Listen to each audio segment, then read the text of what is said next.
Olá, amigos desesperados do INSS, tudo bem com vocês? Sou o professor Carlos Mendonça, dou aula de Direito Previdenciário aqui no Gran Cursos e venho hoje aqui fazer um esclarecimento. Eu vou esclarecer o esclarecimento do CESP, né? Parece algo redundante, mas creio que seja de extrema importância, já que eu tenho visto, né, a preocupação de vocês com a redação que poderia cair na prova, né? O conteúdo programático, né, o edital, ele já não foi muito claro. Então, o ideal é que realmente o CESP fizesse um esclarecimento. Aí veio o esclarecimento do CESP, o que ele faz? Repete o que ele já havia dito no edital. Por conta disso, muitos professores têm dito, então, que não mudou nada, né? Alguns dizem que a lei nova cai, outros dizem que a lei nova não cai, mas eu vou me curvar ao que disse o CESP, porque além do esclarecimento que o CESP publicou, tornou público, eu também tive acesso a um documento interno do CESP, está lá na minha página do Facebook,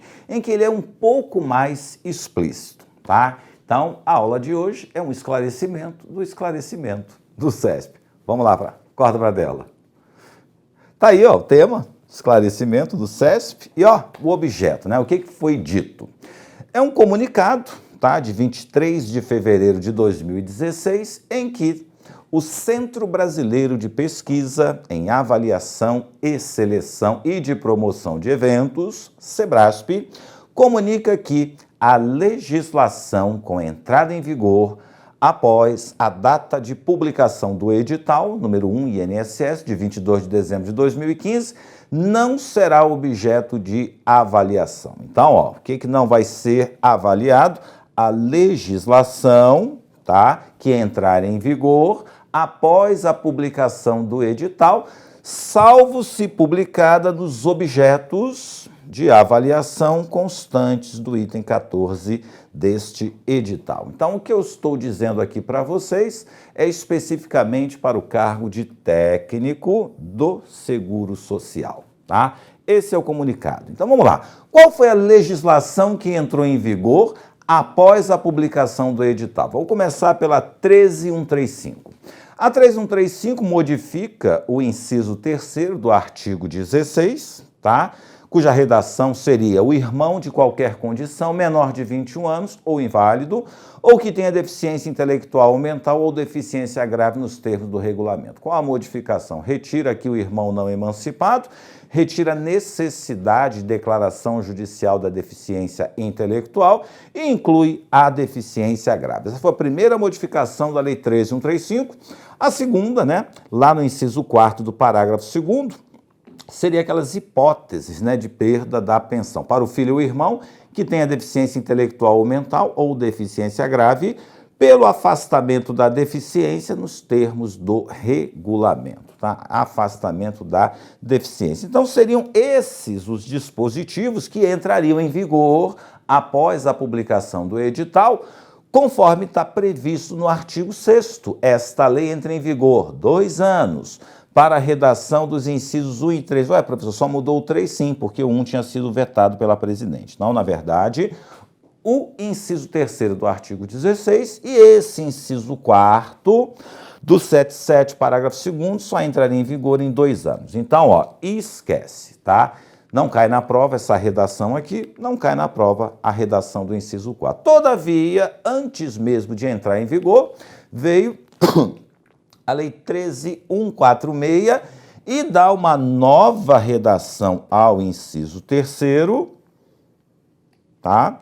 Ele fala que não emancipado e modifica também o inciso 1 do artigo 16.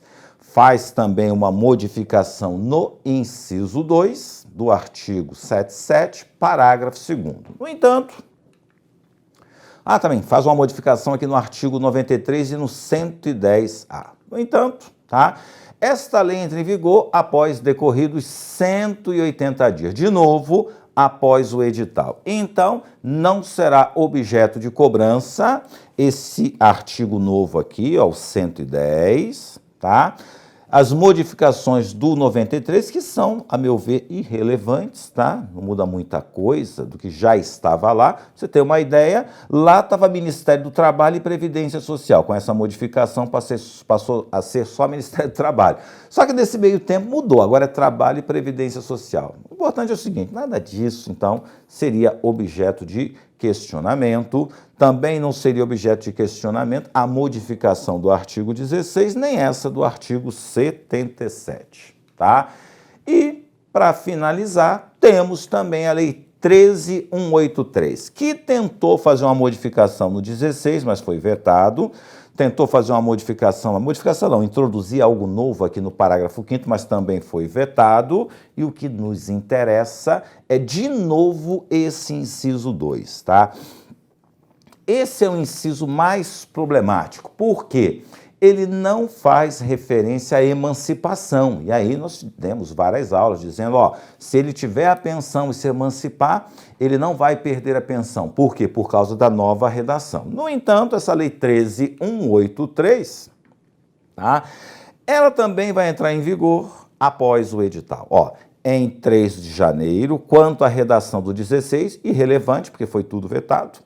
Inciso 2, parágrafo 2º do 77. Aqui que seria, então, a grande mudança, aquela história de emancipação após a concessão da pensão, não retirar o direito à cota. O parágrafo 5º, né, ele foi vetado, então não importava, tá? Então, ó, nós temos 3 legislações que modificaram a 8.213, mas só entrariam em vigor após o edital. Portanto, com o comunicado CESP, isso não pode mais ser objeto de cobrança. Dito isso, sendo assim, qual seria, então, a redação a ser considerada? Para facilitar a vida de vocês, eu transcrevi aqui o que seria, então, a redação antes da modificação. A redação que seria cobrada na prova. Vamos lá, então? Corta aqui para a tela. Bom, então vamos lá. Redação anterior ao edital. O que você vai estudar, então, para a prova? A redação do 16 seria essa. Os pais não mudou nada, tá? O cônjuge, a companheiro, o companheiro não emancipado de qualquer condição, menor de 21 anos ou inválido, ou que tenha deficiência mental ou intelectual que o torne absoluto ou relativamente incapaz, assim declarado judicialmente. Detalhe que ainda não tem a deficiência grave na redação. Embaixo, irmão não emancipado de qualquer condição, menor de 21 anos ou inválido ou que tenha deficiência intelectual ou mental que o torne absoluto ou relativamente capaz, assim declarado judicialmente, tá? Então, para o 16, esta aí seria a redação a ser cobrada na prova. Em relação ao artigo 77, o importante aqui seriam os incisos 2 e 4. 2 e 4, tá? Isso aqui já constava, reverterá em favor dos demais a parte daquele cujo direito à pensão cessar. Já existia. O parágrafo 2º, aí sim, nós vamos ter aqui, ó, a redação original do inciso 2. E aí volta aquela história da emancipação. Então, a emancipação volta a ser causa de extinção da cota da pensão, isso após a concessão. Lembre-se que isso havia sido modificado pela 13.146, mas a 13.146 entra em vigor após, né, nosso edital, portanto, isso não seria objeto de cobrança para técnicos, tá? O inciso 3º está valendo e o inciso 4º, como ele só vai entrar em vigor após o edital, ele também não seria objeto de cobrança, tá?